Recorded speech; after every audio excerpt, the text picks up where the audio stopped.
Là, c'est là où on vit. Donc là, c'est l'enfer, comme on dit. C'est l'air où il y a l'usine. Donc là, il y a l'usine. Et là, il y a la cimenterie, donc la concasserie.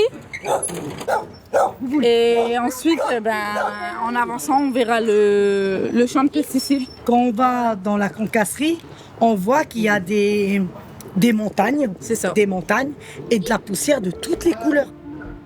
On ne sait même pas si c'est toxique pour nous. Ça vole et nous on le ressent ça aussi. Oui. Donc on est vraiment, comme vous voyez, au milieu.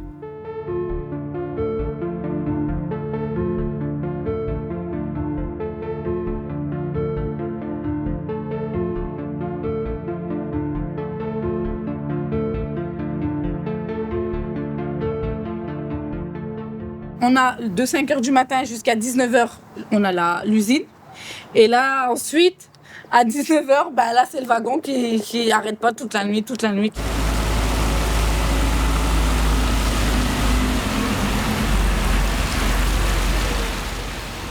Je m'appelle Anaïs Demetrio, j'ai 21 ans. Je suis maman d'un petit garçon qui a maintenant 3 ans. Et c'est un enfant asthmatique. J'avais 3 ans quand je suis arrivée ici. J'avais 3 ans en fait, voilà. J'avais 3 ans. Parce que ça fait 18 ans qu'on est ici et j'ai 21 ans, donc ça fait 3 ans. Je suis arrivée à l'âge de mon fils, alors que mon fils, il est né ici, il a grandi ici justement. Et moi, je suis pas asthmatique. Mais mon fils, il avait 2 mois et il était asthmatique. Mais malheureusement, on a aussi des problèmes respiratoires. Et c'est aussi lié à ça. Mon oncle, il passe sa vie à l'hôpital et ici en fait. Il reste ici 2 jours, il retourne à l'hôpital. Et donc c'est tout le temps les pompiers qui viennent le chercher. Enfin les ambulanciers. C'est malheureux à dire, mais on va dire qu'il vit mieux à l'hôpital qu'ici. Parce que l'hôpital là-bas, il y a de l'air. Il n'y a pas le ciment qui l'empêche de respirer. À cause de ça, il peut même pas aller dehors, prendre de l'air. Il doit rester enfermé. S'il a un petit peu... Ici, là, un petit peu, on va dire ça, le malheur de sortir, il retourne à l'hôpital. Et c'est tout le temps comme ça.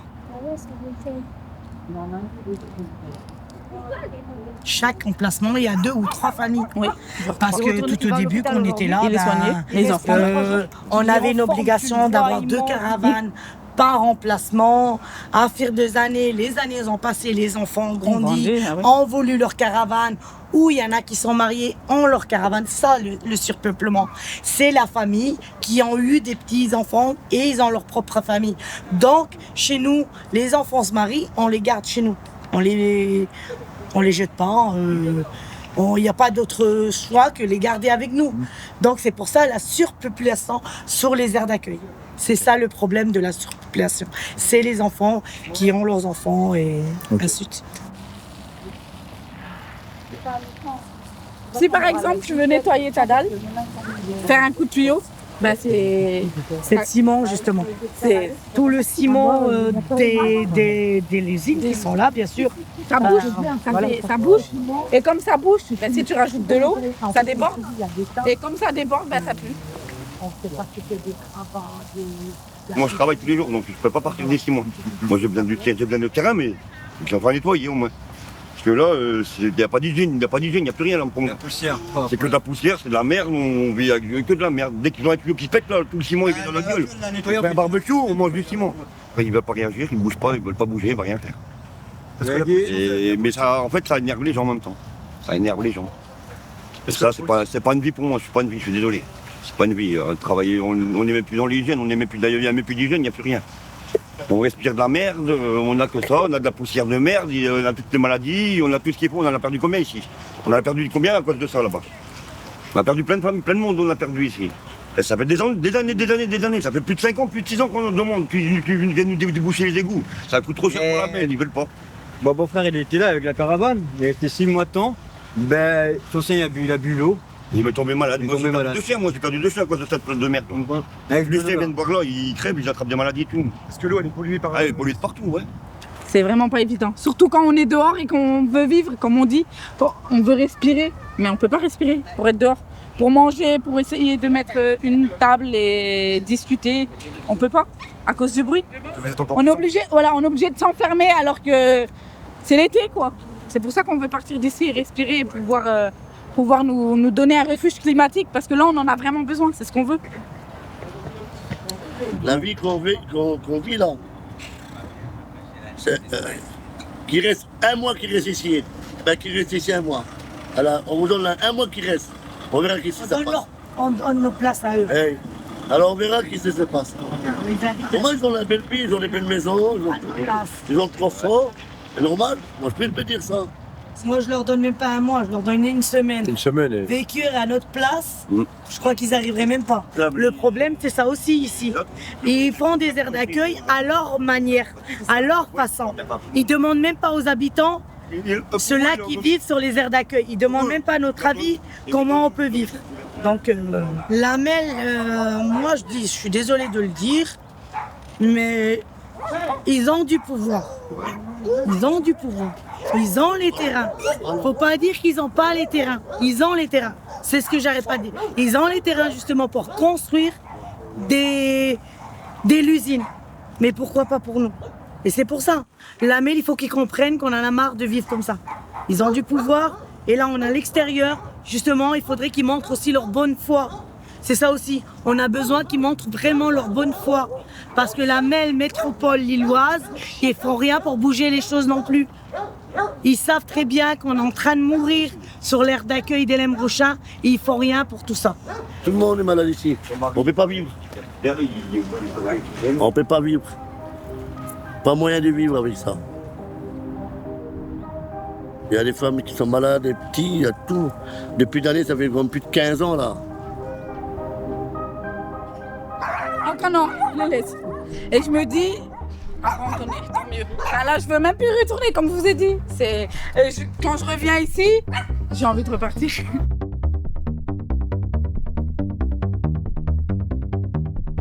Je m'appelle Adette Cindy, je suis la secrétaire de l'association d'Assovas. Notre combat est vraiment difficile de plus en plus. Surtout quand on voit tous les visages ici aujourd'hui qui sont accrochés sur le mur. C'est tous les visages des personnes qui souffrent sur les terrains de maladies. On n'en parle jamais. D'accord, on dit que le terrain il est pollué, on dit qu'il y a des maladies, on dit qu'il y a beaucoup de choses. Mais on ne voit pas vraiment les visages des personnes. Et aujourd'hui, avec cette exposition qu'on a préparée avec l'association d'Assovas, on voudrait vous faire voir le visage des personnes qui souffrent. Et aussi des personnes décédées. Ils avaient à peine 40, voire même pas la cinquantaine.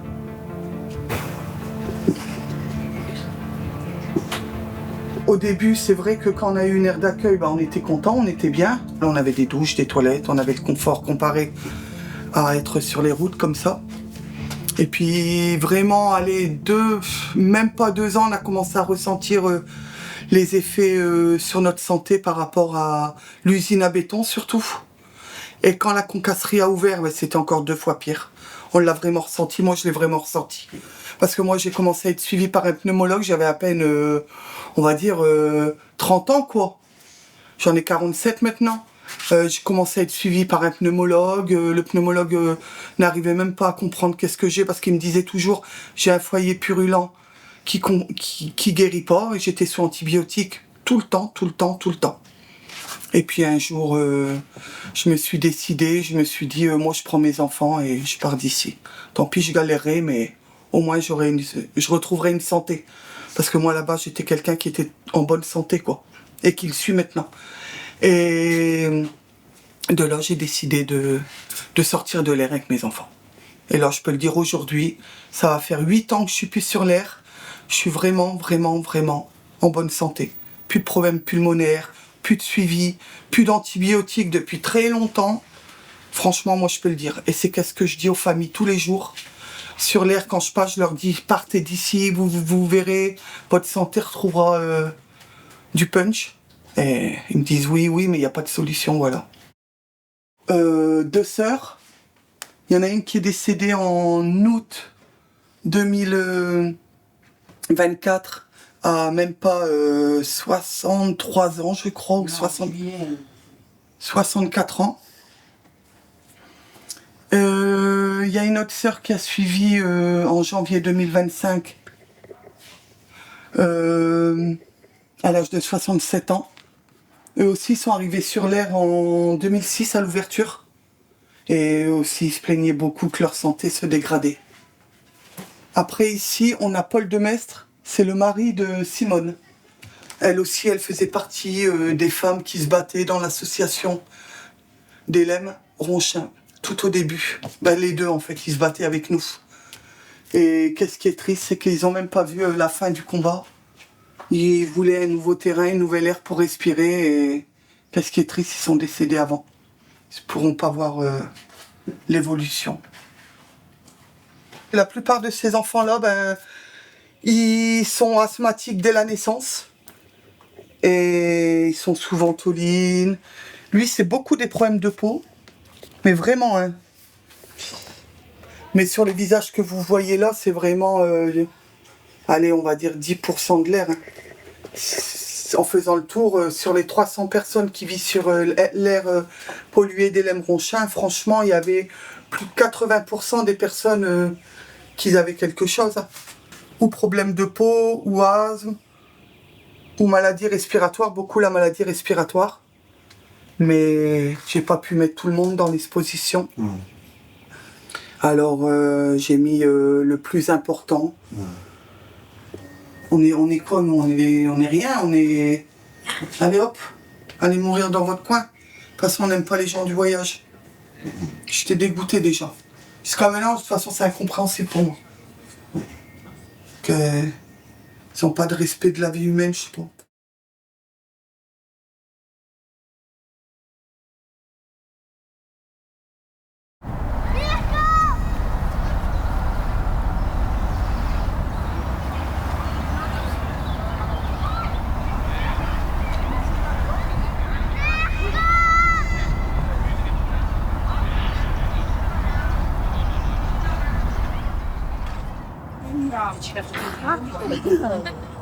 So, grâce. Ah ben non, hein. On est sur une belle herbe qui est vraiment magnifique et où on peut respirer parce que nous vivons dans un terrain vraiment très pollué. Et nous, ce qu'on veut, c'est un refuge climatique pour enfin respirer et pouvoir être libre. Le but de l'assaut et justement du collectif, c'était dénoncer ce qui se passe sur la métropole.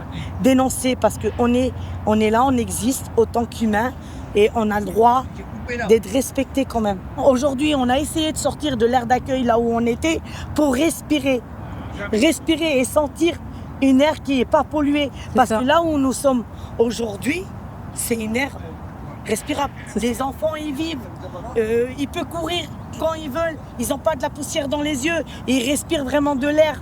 Ils ne respirent pas que du ciment à avaler. Les enfants qui étaient asthmatiques, ils respirent mieux. Oui, on ne voit moins nos médecins. Eux, les mamans, ils le disent. Oui. Ils voient moins les médecins pour leurs enfants. Et retourner là-bas, c'est mourir. Là, on est là. On a sorti. On revit. C'est ça. Là, on vit. Là, on dit qu'on peut y aller 50 ans de plus. On revit 50 ans de plus. Même mon grand-père qui est âgé, je me dis, là où il était, c'est pas bien pour lui. Là, il peut revivre même 10 ans de plus. Alors qu'il n'y a pas si longtemps que j'ai perdu ma grand-mère. Elle est partie en janvier. Et moi, je me dis que c'est à cause de ce terrain qu'elle est partie. Parce que c'était un enfer là-bas. Si elle serait avec nous, et si on ne serait pas sur ce terrain, je me dis qu'elle serait encore avec nous maintenant. Lui, quand il est tout nu, il est sans t-shirt, je tue. Du coup, je dis, Bille, il va tremper quelque chose. Parce que c'est ce qui s'est arrivé. Hein. Il y a une personne qui est à l'hôpital, tu fais quoi, là qui est brûlée avec tout ce qu'il a sur la peau. Et justement, il est en dermato. Ça va faire 15 jours qu'il est là-bas. Ils essayent des traitements et des traitements. Ils ne savent pas ce qu'il a vraiment. Et comme on dit toujours, il y a toujours des maladies rares sur ce terrain-là, qu'on n'entend pas. Et là, les enfants, ils respirent enfin, quoi. Ah oui, ils respirent très bien même. Parce que je te jure, quand on arrivait ici, tu voyais les gamins en train de courir partout, se tourner dans l'herbe comme ça, ils étaient tellement contents. Sur une place, en même pas 2 jours après, On a les huissiers de justice qui est derrière nous, qui nous disent qu'il faut partir, qu'on n'a pas le droit de rester, sans que nous, on soit au courant. Donc nous, on a décidé de se défendre par rapport à ça. Alors du coup, on a fait une requête avec notre avocate, parce qu'on n'est pas d'accord avec eux. Ils nous font partir en même pas 2 jours ici. Donc là, il faut que vraiment ils comprennent qu'on a quand même du temps à rester sur une place. C'est pas en 2 jours après qu'il nous fait partir, quoi. Quand la police vient toquer à la porte à 7h du matin, 6h du matin, quand t'as les enfants qui vont à l'école et les gens qui travaillent, après ils leur disent vous êtes obligés de partir. Oui, mais nous on a des enfants qui vont à l'école. Eux ils ont rien à foutre. Mais les parents derrière, c'est eux qui prennent parce qu'ils n'ont pas mis leurs enfants à l'école, ça pose problème aux parents. Nous, on aime bien la société, mais c'est la société qui veut pas de nous. Ça va jamais changer, parce que leur mentalité, elle est toujours les mêmes. Le racisme, elle est toujours dans leur tête. Vraiment, c'est compliqué de vivre sur les aires d'accueil, c'est ça. Mais justement, ils nous aident pas. Ils nous aident pas du tout, et ça, c'est de la discrimination. Parce qu'ils nous laissent mourir sur les aires d'accueil qui sont polluées, qui sont catastrophiques. Vous trouvez que c'est pas de la discrimination, ça? De laisser des humains mourir petit à petit à chaque fois. Ici, on essaye de rester, même s'il le faut, on insistera quand même. Comme on a dit, on a des soutiens. Et nos soutiens, on a vraiment besoin là aujourd'hui, parce qu'on demande vraiment. Et déjà, on les remercie, parce que franchement, faire des courriers, faire tout ça, sans eux, on ne pourrait pas avancer, il faut le dire. Ça aussi, on leur remercie beaucoup. Et justement, et notre avocate aussi, bien sûr. Alors, elle aussi, elle se bat vraiment pour moi. Et vraiment, le soutien, c'est pour ça. Sans eux, je ne vais pas dire. Et surtout nos gens. Parce que comme elle dit Cindy, on ne pensait pas qu'ils nous suivraient. Et là, ils le voient. Et eux aussi, ceux-là qui sont sortis du terrain, ils le disent, qu'ils ne vont plus retourner pour l'instant. Parce que retourner là-bas, c'est mourir. Donc, on ne veut plus retourner vraiment. On veut vivre, on ne veut plus mourir.